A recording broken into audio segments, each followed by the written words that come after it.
put their livelihood on hold and send, some of them send all their children abroad.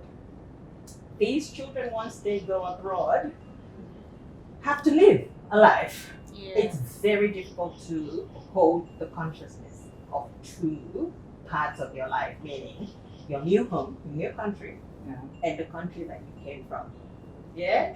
And even here right now, you think you use the language of relocation. That's the new thing, you know? But hang on a minute, relocating, when you're physically away from a particular place, it creates a real gap. It's really hard to hold the needs that you have over there because they're always competing between you living a life over there and thinking about the needs of people here. It's very, very difficult. And it's almost unfair because it's not only that parents are being abandoned and left in their old age and all that. The kids who carry that weight of responsibility sometimes feel a lot of guilt too.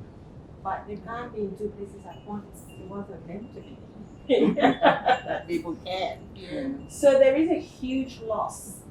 There's pain on one side, there's guilt on the other, right? Yeah. And it's very, very challenging to navigate that.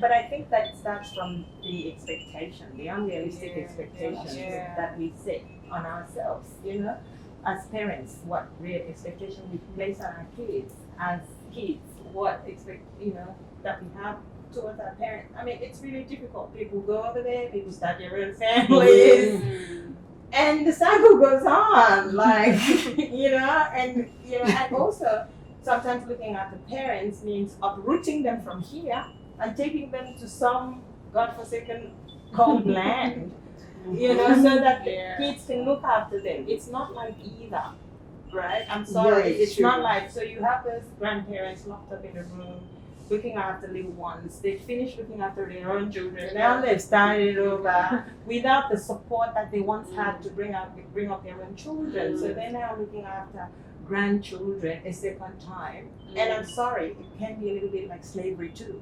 So that abuse does not only happen here when they're abandoned, it can happen when they're taken elsewhere and forgotten, because even in there the kids are doing their own thing.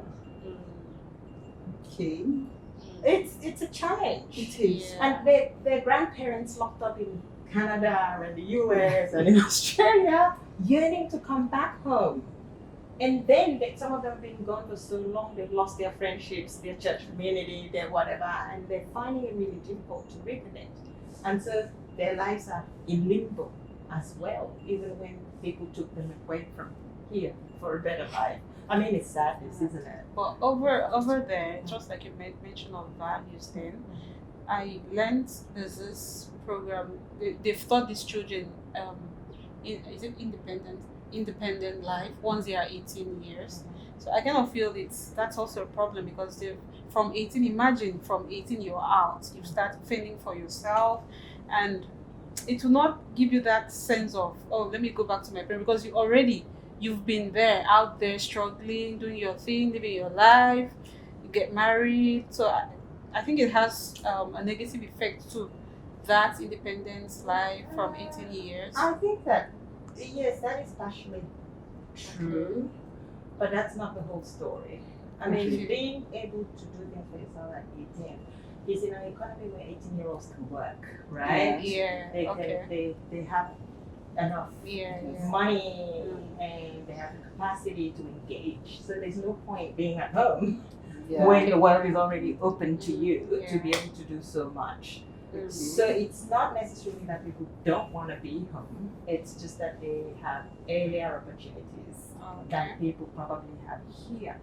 But I think that the bigger thing is in that sense of independence. That's so Western cultures are individualistic cultures, whereas we are a communal culture. So a Western culture is like you do your own thing, you can pick who you want to marry, and you can go do that, no one stops in the way. Whereas we have an integrated communal culture where we seek permission, where we are constantly linked into our family and what everyone thinks and what everyone wants from you. So that's probably the biggest difference, rather than the ability of an 18-year-old to be able to make money.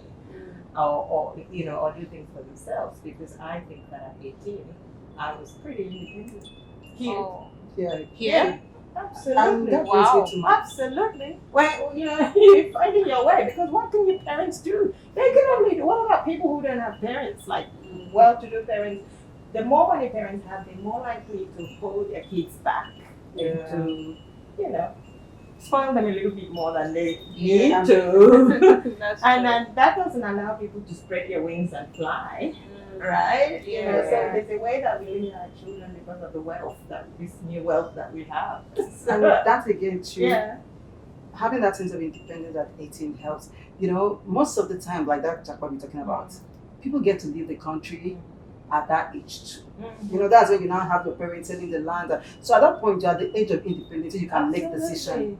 Daddy, you don't need to sell the land, I can do this. Daddy, you don't need to do this. Yeah. I think if you bring up that, the expectations will be less. And then the guilt, the pain will also be less too. Okay. All right. So, thank you so much, Mrs. Imoko. That was powerful. Thank you for enlightening us. So, to you out there, if you're watching us, please do not. This is a reminder that you need to go back to your parents. Do not forget your parents, no matter how far you've gone, no matter how big you've become. Alright, just visit them, hug them, call them, love them. It doesn't take much. Our parents just need our attention and love. So what about children? Those ones who are willing to show their parents love, care, attention, and just maybe a little money because they are still struggling. And then these parents do not appreciate them. They don't appreciate these children because there is no money like that. What should these children do? I think that it's both ways. When we're giving advice to kids to love their parents, I think I'd like to give advice to parents not to put too much burden of expectation on your kids. Absolutely give them what you can, but understand that they also have a life to live, Yeah. and that people should not be crippled by the sense of responsibility that they owe to each other. And also that kids, one more thing, sorry. What about the children who haven't done so well for themselves, or have taken on their parents' wealth and deprived their parents of a livelihood at an old age? Yeah. What about that? Yes. That's sad. That's sad. You meant to go and make your own living. Right? Yeah, and you meant to go out there and bring some more and add to what your parents started. The buck shouldn't stop at your court. You should get your own, take the baton and run as well. Right? But a lot of them just wait for their parents to die. Sometimes to inherit the property.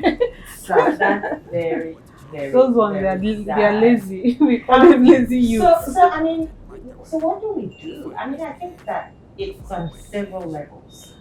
On an individual level, it's good to raise people's consciousness, by talking about these topics, right? And I think we need to keep talking about it, At a social level, I think that, I don't know how to make it at a social level, but it's actually wrong. What's wrong is wrong, right? And I don't think that people should say, oh, it's happening in that family, it's not my business, and become so individual. Yes, maybe there is no way that you won't always know, but I guess that we always learn to draw the line and enlighten people and make it clear that it's not okay. Parents are being neglected, not given food, not given treatment, they're taken care of. It is wrong and actually criminal. if I could say that. If you mean things to your parents doesn't mean it because your parents is not criminal. So yes, let's get them arrested. Yep, I said it. Some would even call the parents rich. And that's the easiest way to abandon them.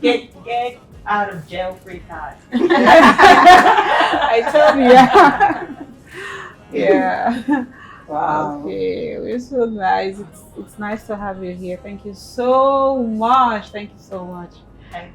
Thank you. Yeah, good. Keep it real. Keep talking about things that matter. Love it. Yeah. So here's cheers to love, life, and never forgetting our parents. Oh.